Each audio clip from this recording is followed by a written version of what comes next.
أما بعد فأعوذ بالله من الشيطان الرجيم بسم الله الرحمن الرحيم إن الذين قالوا ربنا الله ثم استقاموا تتنزل عليهم الملائكة ألا تخافوا ولا تحزنوا وأبشروا بالجنة التي كنتم توعدون صدق اللہ العظیم۔ سامعین محترم اور معزز ساتھیوں، ابھی اسی ہفتے رمضان المبارک کا مہینہ گزرا اور ہم اور آپ نے اللہ تعالیٰ کو راضی کرنے کی بھرپور کوشش کی۔ اللہ راضی ہوئے یا نہیں ہوئے، اس کا اندازہ ہم اور آپ خود اپنے اعمال سے لگا سکتے ہیں۔ اللہ کے رضامندی کی دلیل یہ ہے کہ اگر اللہ آپ سے راضی ہو گیا تو آگے آپ کو عبادت کرنے کی توفیق ملے گی، اور اگر اللہ آپ سے راضی نہیں ہوا تو آگے آپ کو عبادت کرنے کی توفیق نہیں ملے گی۔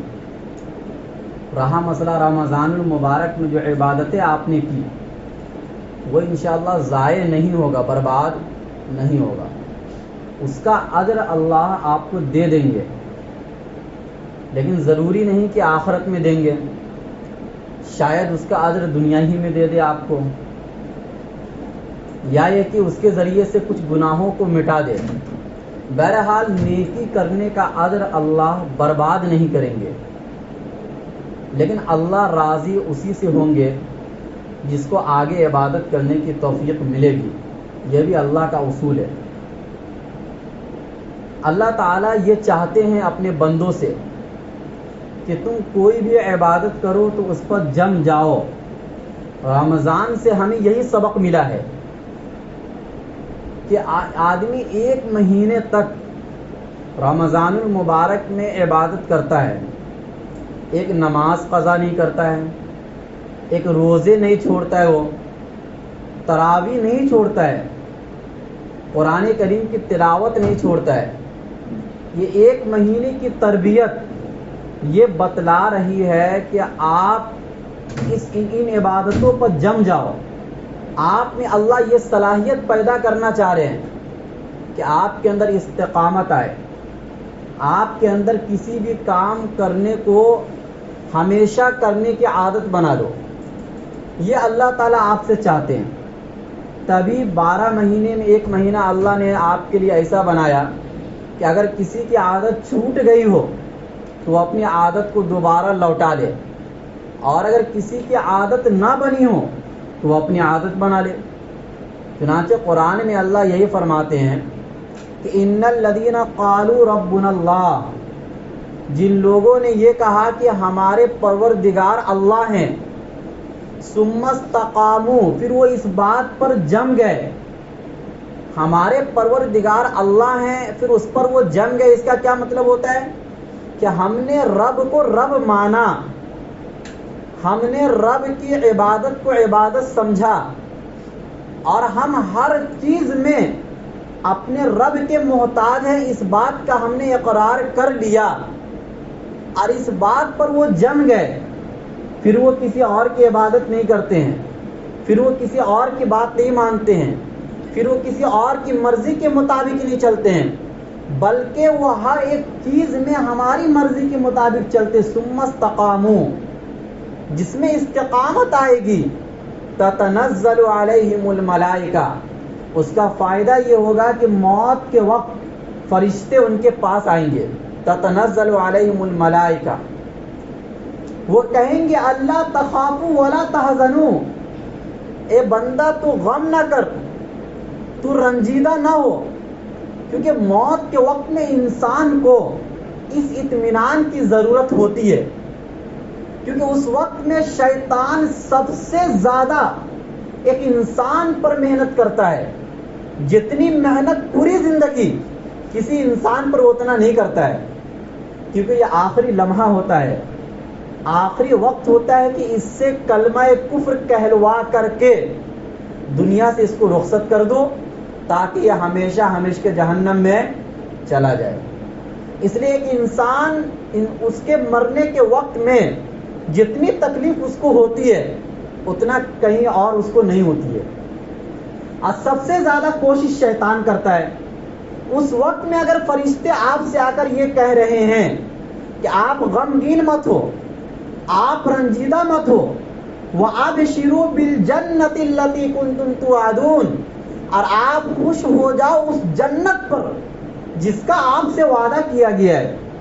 اگر ایسی اطمینان آپ کو فرشتے آ کر دلا رہے ہیں تو مطلب یہ ہے کہ آپ کا خاتمہ ایمان پر ہو رہا ہے, آپ کا خاتمہ اسلام پر ہو رہا ہے, جس کی تمنا ہر انسان کو ہے, ہر مسلمان کو ہے. جب انسان کا خاتمہ ایمان پر ہو جائے گا, جب انسان کا خاتمہ اسلام پر ہوگا, تو نہ اس کو قبر میں کوئی ٹینشن ہے, نہ اس کو حشر میں کوئی ٹینشن ہے. یہی تو اصل چیز ہے. اور یہ کب ملتا ہے؟ ثم استقاموا, استقامت کے بعد ملتا ہے. یہ خوشخبری موت کے وقت فرشتے کب دیتے ہیں؟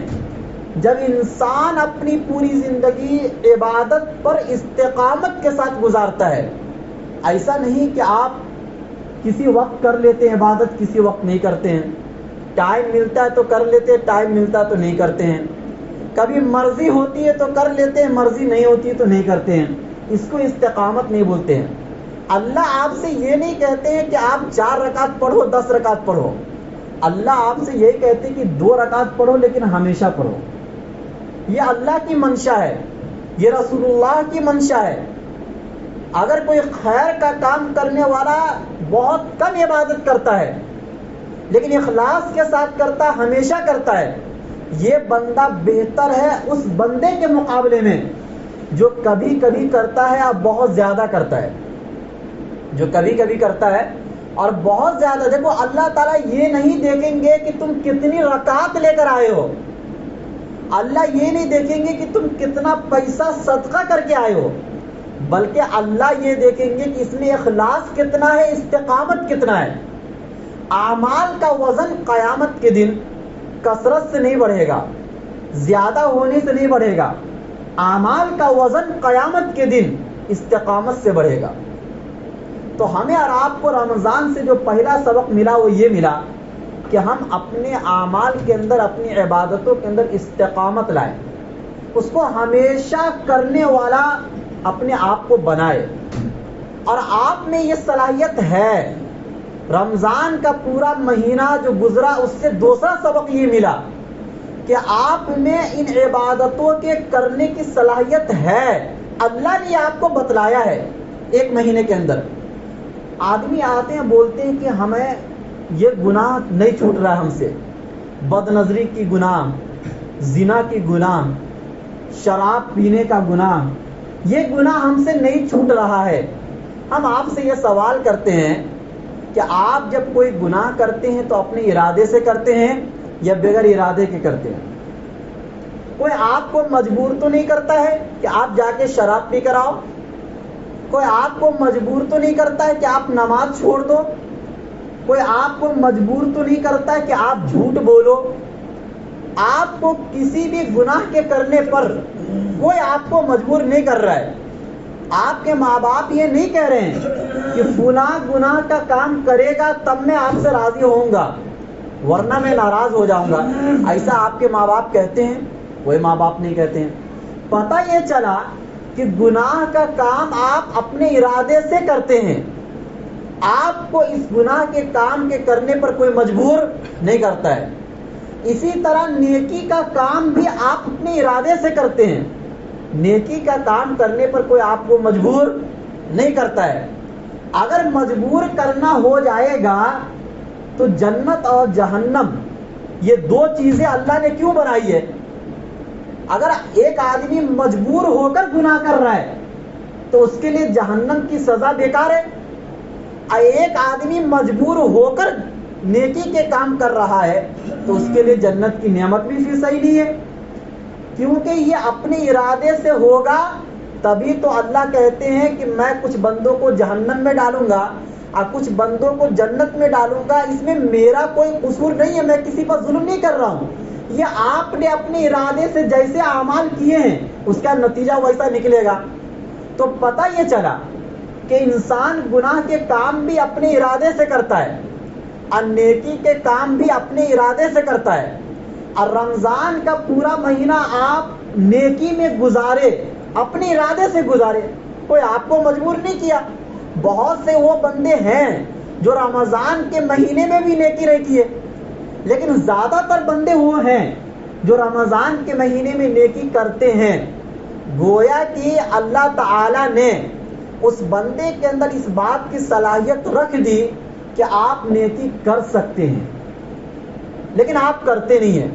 لعلکم تتقون، تمہارے اندر تقوی پیدا ہو جائے. تقوی کا ایک مطلب یہ بھی ہے کہ آپ کے اندر گناہوں سے بچنے کی صلاحیت ہے، لیکن آپ بچتے نہیں ہیں. آپ کے اندر نماز پڑھنے کی صلاحیت ہے، آپ وقت نکال کے پڑھ سکتے ہیں، لیکن آپ وقت نکالنا چاہتے نہیں ہیں. آپ فجر کی نماز کے لیے اٹھ سکتے ہیں، لیکن آپ نیند کو ترجیح دیتے ہیں. آپ ٹائم کو آگے پیچھے کر سکتے ہیں نیکی کرنے کے لیے، لیکن آپ نہیں کرنا چاہتے ہیں. گویا کہ ہر ایک کام میں ارادہ آپ کا ہے. تو رمضان کا پورا مہینہ اس بات کا سبق دے رہا ہے کہ آپ اپنے ارادے کو مضبوط بنائیے. رمضان کے مہینے میں جیسے آدمی اپنے ارادے کو مضبوط بناتا ہے پھر اسی کے حساب سے کرتا ہے، اسی طریقے سے آپ رمضان کے علاوہ بھی اپنے ارادے کو مضبوط بنائیے، کیونکہ آپ کے جنت اور جہنم کا فیصلہ ابھی ہوا نہیں ہے. وَاعْبُدْ رَبَّكَ حَتَّى يَأْتِيَكَ الْيَقِينُ، آپ اپنے رب کی عبادت کیجئے یہاں تک کہ آپ کے پاس موت آ جائے. یہ اللہ کا اعلان ہے قرآن کریم کے اندر. کیا آپ کو اس بات پر اطمینان ہو گیا کہ اللہ آپ سے راضی ہو گئے تو پھر آپ عبادت مت کیجیے؟ کیا آپ کو اس بات پر اطمینان ہو گیا کہ آپ کو جنت میں اعلیٰ سے اعلیٰ مقام مل گیا ہے تو پھر آپ اللہ کی عبادت چھوڑ دیجیے؟ آپ کو اس بات پر پورا یقین ہو گیا ہے کہ آپ جہنم سے بچ گئے ہیں تو پھر آپ اللہ کی عبادت چھوڑ دیجیے؟ آپ کو اس بات پر پورا یقین ہو گیا ہے کہ آگے چل کے اب ہمارے لیے کوئی حادثہ کوئی مصیبت آنے والی نہیں ہے تو آپ اللہ کی عبادت چھوڑ دیجیے؟ پھر آپ سے ہم نہیں کہتے کہ آپ اللہ کی عبادت، کیونکہ مقصد ہے اللہ کو راضی کرنا، مقصد ہے جنت میں جانا، اور اس مقصد پر اگر آپ کو یقین ہو گیا ہے تو آپ اللہ کی عبادت چھوڑ دیجیے، خوشی خوشی چھوڑ دیجیے. لیکن اگر آپ کو یقین نہیں ہوا ہے تو پھر آپ اللہ کی عبادت کیوں چھوڑتے ہیں؟ اللہ کے عبادت کو رسمی عبادت مت بنائیے. سستی تکبیریں، خالی وضو خانے اور ویران مسجدیں یہ بتلا رہی ہے کہ رمضان ختم ہوا ہے یا مسلمان ختم ہوا ہے. یہ سوال ہے. میں نے عید کے دن بھی ایک بیان یہی کیا تھا کہ آپ رمضان سے نکل رہے ہیں، اسلام سے نہیں نکل رہے ہیں. آپ کا فیصلہ کیا ہے؟ آپ اسلام سے نکل رہے ہیں، ایمان سے نکل رہے ہیں یا رمضان سے نکل رہے ہیں؟ رمضان آتا ہے اور بنانے کے لیے بندہ اور بگڑ جاتا. رمضان کے بعد ایک چاند دیکھ کر آدمی مسجدوں کو بھر دیتا ہے، ایک چاند دیکھ کر، اور دوسرا چاند دیکھ کر پوری مسجدیں کیا ہو جاتی ہے؟ خالی ہو جاتی ہے. بھائی یہ چاند میں فرق کیسے ہو گیا؟ حالانکہ جو عید والا چاند اس میں آدمی زیادہ خوش ہوتا ہے، لیکن وہ خوشی کیسی ہے؟ جس خوشی سے آپ اپنے رب کی ناراضگی کا آغاز کر رہے ہیں، ابتدا کر رہے ہیں.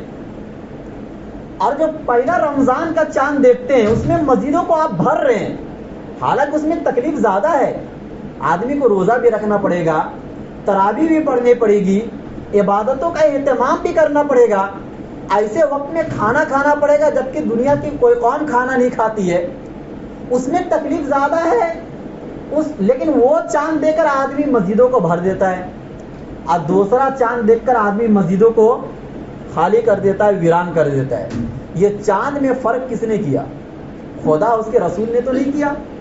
خدا اس کے رسول کا حکم ہر اذان کے ٹائم ہے. آپ نے اذان کا جواب دینا چھوڑ دیا، اس لیے آج اذانوں پر بھی پابندی لگ گئی. یہ کیوں ہو رہا بھائی؟ یہ سب ہمارے اعمال کی بنیاد پر ہو رہا ہے. ورنہ اذان میں تو ایسی مٹھاس ہے، ایسا پیار ہے، اللہ نے اس طریقے سے آپ کو بلایا ہے کہ اس میں پیار جھلکتا ہے. آدمی کہتا ہے اللہ اکبر اللہ اکبر. اللہ کی طاقت سب سے بڑی ہے, اللہ کی طاقت سب سے بڑی ہے. اس اعلان کے ذریعے سے آپ کو نماز کے لیے بلایا جا رہا ہے, لیکن آپ کہتے نہیں اللہ کی طاقت سب سے بڑی نہیں ہو سکتی ہے. ہمارے پیسوں کی طاقت سب سے بڑی ہے, ہمارے کام کی طاقت سب سے بڑی ہے, ہمارے دنیا میں مشغولیت کی طاقت سب سے بڑی ہے. آپ کو کہا جا رہا ہے حیا علی الصلاۃ, آؤ نماز کی طرف. یہ مؤذن اعلان کرتا ہے حیا علی الفلاح, آؤ کامیابی کی طرف. شاید کہ اتنا کسی اور کام کے لیے کسی مسلمان کو نہیں بلایا جاتا ہے جتنا نماز کے لیے بلایا جاتا ہے, لیکن اس کے باوجود بھی نماز سے سب سے زیادہ دور. رمضان کے مہینے میں سب سے زیادہ محنت اگر کسی عبادت پر ہوتی ہے تو وہ نماز پر ہوتی ہے. آدمی 20 رکعت تراویح اتنے آسانی سے پڑھ لیتا ہے, اس کو پتہ بھی نہیں چلتا ہے, لیکن غیر رمضان میں 3 رکعت وتر پڑھنا مشکل ہو جاتا ہے. حالانکہ رمضان میں جماعت کے ساتھ وتر پڑھتے ہیں, اس میں ٹائم زیادہ لگتا ہے, اور غیر رمضان میں اپنے اختیار سے آپ وتر پڑھتے ہیں, جلدی بھی پڑھ سکتے ہیں, لیٹ بھی کر سکتے ہیں. رمضان میں امام کے اوپر سب چیز ہے, لیکن اس کے باوجود اتنی آسانی سے پڑھ لیتے ہیں کہ پتہ نہیں چلتا ہے. غیر رمضان میں وہی نماز پڑھنا اتنا مشکل ہو جاتا ہے, ایسا لگتا ہے کہ ہمارے جسم سے جان نکل رہی ہے. تو نماز کو بنانے کی فکر کیجیے آپ. نماز ایک ایسی عبادت ہے کہ جس کے ذریعے سے بندے کا اور اللہ کا تعلق سب سے زیادہ مضبوط ہوتا ہے. نماز صرف فرض نہیں, بلکہ نماز ایک عاشق اور معشوق کے درمیان ایک راز ہے. عاشق اور معشوق کے درمیان ایک راز ہے نماز. آپ نماز پھیرتے ہی کہتے ہیں السلام علیکم ورحمۃ اللہ, السلام علیکم ورحمۃ اللہ. آپ یہ سلام کیوں کرتے ہیں؟ کبھی آپ نے غور کیا؟ اگر میں آپ کے بازو میں بیٹھا ہوں اور میں آپ کو 2 مرتبہ کہوں السلام علیکم ورحمۃ اللہ, السلام علیکم ورحمۃ اللہ, تو آپ مجھے پاگل نہیں کہیں گے؟ بھائی یہیں پر بیٹھا ہوا آدمی ہے, اتنی دیر سے بات کر رہے, پھر اچانک بولنے لگا السلام علیکم ورحمۃ اللہ. لیکن نماز میں ہم بولتے ہیں 2 مرتبہ. کوئی اس پر آج تک اعتراض کیا؟ کوئی آپ کو اس پر پاگل بولتا ہے؟ نہیں بولتا ہے. کیوں؟ ہم جب نماز پڑھتے ہیں تو گویا کہ ایک الگ دنیا میں چلے جاتے ہیں. اللہ سے ہم بات کر رہے ہوتے ہیں. ایک روحانیت والی جو دنیا ہوتی ہے, جو زندگی ہوتی ہے, ہم اس میں پہنچ جاتے ہیں. اگرچہ ہمیں نماز میں اس کا اثر نہیں ہوتا, کیونکہ ہماری نماز ہے ویسی نہیں. جس کی نماز ویسی ہے, جو نمازوں پر محنت کیے ہیں, آپ ان سے جا کے پوچھئے کہ جب وہ اللہ اکبر بولتے ہیں تو ان کی دلوں کی کیفیت کیا ہوتی ہے, ان کے اعضاء کے بناوٹ میں ان کے رونگٹے کیسے کھڑے ہو جاتے ہیں. آپ ان سے جا کے پوچھئے جو نمازوں پر محنت کرتے ہیں. حقیقت میں وہ بندہ اس دنیا سے الگ دنیا میں چلا جاتا ہے جب وہ نماز ویسی پڑھتا ہے. جب اس دنیا سے اس دنیا میں آتے ہیں تو ہم کہتے ہیں السلام علیکم ورحمۃ اللہ, السلام علیکم ورحمۃ اللہ. لیکن ایسی نماز ہماری ہے نہیں. نماز کو بنانے کی فکر کی سمجھیے آپ جو نماز میں جو بات کہہ رہے ہیں, یہ علماء سے آ کر پوچھئے اس کا مقصد, تو آپ کو نمازوں میں دل لگے گا. آپ رکوع میں جاتے ہیں, کہتے ہیں سبحان ربی العظیم, سجدے میں جا کے کہتے ہیں سبحان ربی الاعلیٰ. ہم اور آپ تو یہی ترجمہ کرتے ہیں کہ میرے رب کی ذات پاک ہے جو عظیم ہے, جو بلند ہے.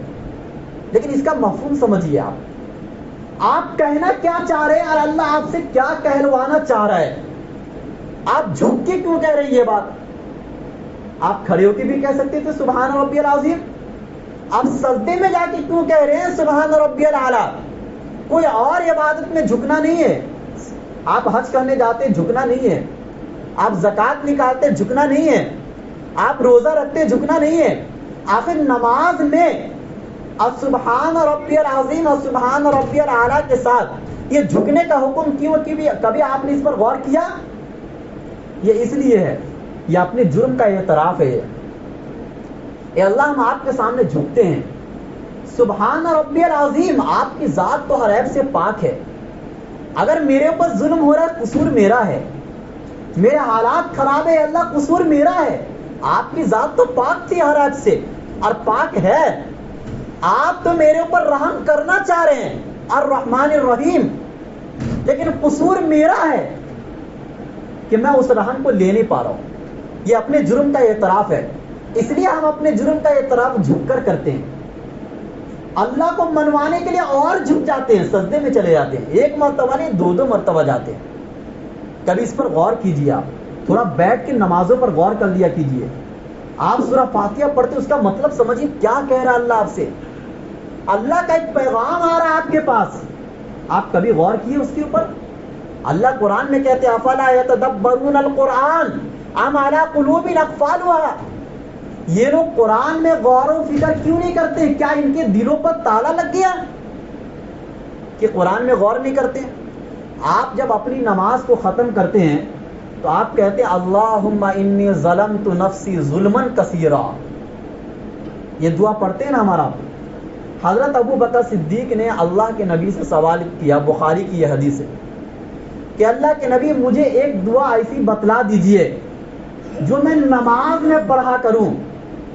اللہ کے نبی نے یہی دعا بتلائی، اللہم انی ظلمت نفسی ظلما کثیرا. کبھی آپ نے یہ پڑھتے ہوئے غور کیا کہ آپ کیا کہہ رہے ہیں؟ میں آپ کو اس کا لفظی ترجمہ ہی بتلا دوں کہ اللہ میں نے اپنے جانوں پر بہت زیادہ، صرف ظلم نہیں، ظلمن کثیرا، بہت زیادہ ظلم کیا. انسان سوچتا ہوگا کہ بھائی ابھی میں نماز پڑھا ہوں، نماز کے اندر ہوں میں ابھی، ایسا بھی نہیں کہ نماز سے باہر چلا گیا. سید الانبیاء، تمام نبیوں کے سردار، اپنے سب سے بڑے صحابی حضرت ابو بکر صدیق رضی اللہ تعالیٰ عنہ، جن کا جنت میں جانا ایدم یقینی، ان کو کیا کہہ رہے کہ آپ یہ دعا پڑھو اللہم انی ظلمت نفسی ظلما کثیرا. آدمی سوچتا ہے کہ نماز میں ہوں، ابھی نماز پڑھ ہی رہا ہوں، نماز مکمل نہیں ہوئی ہے، اب میں اپنے جانوں پر کون سا ظلم کر لیا، کون سی بد نظری کر لی، کون سا زنا کا کام کر لیا، کون سا شراب پی لیا، کون سا میں نے جھوٹ بولا نماز کے اندر، پھر میں اللہ سے یہ بات کیوں کہہ رہا ہوں؟ کبھی آپ نے اس پر غور کیا؟ غور کیجئے، تھوڑا سمجھیے، تھوڑا سا ٹائم اس کے لیے بھی نکالیے. جب اس خشوع اور خضوع کے ساتھ نماز پڑھیں گے تو آپ کی نمازوں کا اثر دنیا میں آپ کو ملے گا. پھر جو اللہ نے قرآن کریم میں کہا ان الصلاۃ تنہی عن الفحشاء والمنکر، کہ نماز بے حیائی اب برے کاموں سے روکتی ہے، یہ اسی وقت روکے گی جب آپ سمجھ کر نماز پڑھیں گے. آپ رسمن نماز مت پڑھیے، ایک ایک چیز پر غور کیجیے تھوڑا. آپ زبان سے کیا کہہ رہے ہیں کچھ پتہ نہیں چل رہا ہے. ایسی بھی کوئی بات ہوتی ہے، ایسی بھی کوئی گفتگو ہوتی ہے. میں یہ نہیں کہتا پورا قرآن آپ سمجھیے، پورا قرآن سمجھنا عالموں کا کام ہے، بڑے بڑے علماء کا کام ہے، یہ تو کوئی آسان کام نہیں ہے. لیکن آپ جتنی صورتیں نماز میں پڑھتے اس کو تو سمجھ سکتے ہیں. اللہ ہمیں اور آپ کو سمجھنے کی توفیق نصیب فرمائے. دوسری بات یہ کہنا ہے کہ اپنے مسجد میں مکتب بھی چلتا ہے بچوں کا، تو انشاءاللہ کل سے چالو ہو جائے گا. اور اس کے لیے اس بات کی کوشش کیجئے کہ آپ اپنے بچے کو ایک جگہ پر پڑھائیے. 2 مہینہ یہاں پڑھاتے ہیں، 2 مہینہ کہیں اور پڑھاتے ہیں، 4 مہینہ کہیں اور پڑھاتے ہیں. دیکھو استادوں کے بدل جانے سے بچوں کا مزاج جو پڑھنے کا ہوتا ہے وہ بدل جاتا ہے. جب ہم لوگ حفظ پڑھا کرتے تھے مدرسے کے اندر تو ایک استاد کے پاس جب چلے گئے الف با شروع کر دیے تو والناس تک ایک استاد کے پاس پڑھتے تھے. کبھی اگر وہ استاد چلے گئے گاؤں 1 مہینے کے لیے تو اس کا اثر بہت زیادہ پڑتا تھا. کسی دوسرے استاد سے اتنا مانوس بچہ نہیں ہوتا ہے، 1-2 مہینہ تو ڈر میں ہی گزر جاتا ہے. پھر وہ بچہ پڑھے گا کیا؟ بے تکلفی ضروری ہوتی ہے استاد اور شاگرد کے درمیان. اگر بے تکلفی نہیں ہوتی ہے تو بچہ نہیں پڑھ پاتا ہے. اس لیے اپنے بچے کی زندگی کو خراب مت کیجیے. آپ نہیں قرآن سیکھے، آپ اپنے بچے کو قرآن سکھائیے. 1 مہینہ ادھر 2 مہینہ ادھر، یہ کھیل مت کیجیے. آپ کے بچوں کا کوئی عقیدہ نہیں بگاڑ رہا ہے. آپ وہ سب چیزیں اپنے ذہن سے ختم کر دیجیے، یہ مسلم وہ غیر مسلم. آج مسلمان کو مسلمان ماننے کو تیار نہیں ہے. آخر کس بنیاد پر بھائی؟ قرآن پڑھتے ہیں، حدیث پڑھتے ہیں، آپ سے زیادہ قرآنوں کی تشریح ہم کرتے ہیں، آپ سے زیادہ ہم آپ کو نبی کی محبت کرنا سکھلاتے ہیں، ہمارے تو بیانات ان سب چیزوں کے اوپر ہوتے ہیں، اپنی طرف سے ایک لفظ نہیں بولتے اپنے بیان کے اندر، صرف قرآن اور حدیث کی مکمل تشریح۔ اس کے باوجود لوگوں کے ذہن بنے ہوئے ہیں کہ اس کے یہاں پڑھنے سے بچہ کافر بن جائے گا، اس کے یہاں پڑھنے سے بچہ مسلمان ہو جائے گا۔ اس چیز نے ہمیں اور زیادہ ذلت میں ڈھکیل دیا ہے۔ اس کے پیچھے نماز نہیں، اس کے پیچھے نماز نہیں، ان سب چیزوں کی وجہ سے ہم برباد ہو رہے ہیں۔ آج ہمارے مدرسے کو یہ کہہ کر نہیں توڑا جا رہا ہے کہ یہ اس مسلک کا، یہ اس مسلک کا ہے، دونوں مسلک کے مدرسے کو توڑا گیا ہے۔ آپ اخبار میں پڑھ سکتے ہیں، جو کانپور اور لکھنؤ کی جو خبر آئی، دونوں مسلک کے مدرسوں کو توڑا گیا ہے۔ آخر کیوں توڑا گیا؟ مسلک پوچھا آپ سے ان لوگوں نے؟ نہیں، یہ سوچ کر کہ یہ مسلمان ہیں تو باطل آپ کے اوپر حملہ کرے گا صرف مسلمان سمجھ کر، آپ کی داڑھی یا ٹوپی کو سمجھ کر، لیکن ہم ہیں کہ اس بات کو سمجھنے کو تیار نہیں ہے۔ آخر کب سمجھیں گے اس چیز کو؟ تو آپ اپنے بچے کو بھیجیے اور قرآن پر زیادہ زور دیجیے، اسکول سے زیادہ۔ ہوتا یہ ہے کہ ٹیوشن کے ٹائم کو ہم نکالتے ہیں، اور اگر بچہ اس ٹائم پر ٹیوشن پڑھنے جا رہا ہے تو ہم عربی کو چھڑوا دیتے ہیں۔ ایسا مت کیجیے، آپ ٹیوشن چھڑوا دیجیے نا۔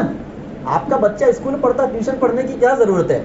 یہ تو ٹیوشن آج کے زمانے میں نکلا، ورنہ پہلے بچے، اور آج بھی بہت سے بچے ایسے ہیں ہماری نظروں کے اندر جو ٹیوشن نہیں پڑھتے اور اچھے نمبرات سے پاس ہوتے ہیں، ایسے بھی بچے آپ کو ملیں گے۔ آپ ٹیوشن مت پڑھائیے، لیکن قرآن تو ضرور پڑھائیے، اس کے بغیر بچوں کی کامیابی نہیں ہو سکتی ہے۔ تو کل سے انشاءاللہ عربی چالو ہو جائے گا۔ صبح کا کوئی ٹائم ابھی نہیں بنا ہے، لیکن دوپہر کا ٹائم اور رات کا ٹائم بنا ہوا ہے۔ آپ اپنے بچوں کو بھیجیے، اور ایک جگہ پر جب بھیجیے، میں یہ نہیں کہتا ہوں کہ آپ اپنے بچے کو یہیں پر بھیجیے، جہاں بھی بھیجیے آپ ایک جگہ پڑھائیے، 10 جگہ مت پڑھائیے۔ اپنی زندگی کو بھی برباد مت کیجیے، اپنے بچوں کی زندگی کو بھی برباد مت کیجیے۔ اللہ ہم سب کو کہنے سننے سے زیادہ عمل کرنے کی توفیق نصیب کرے۔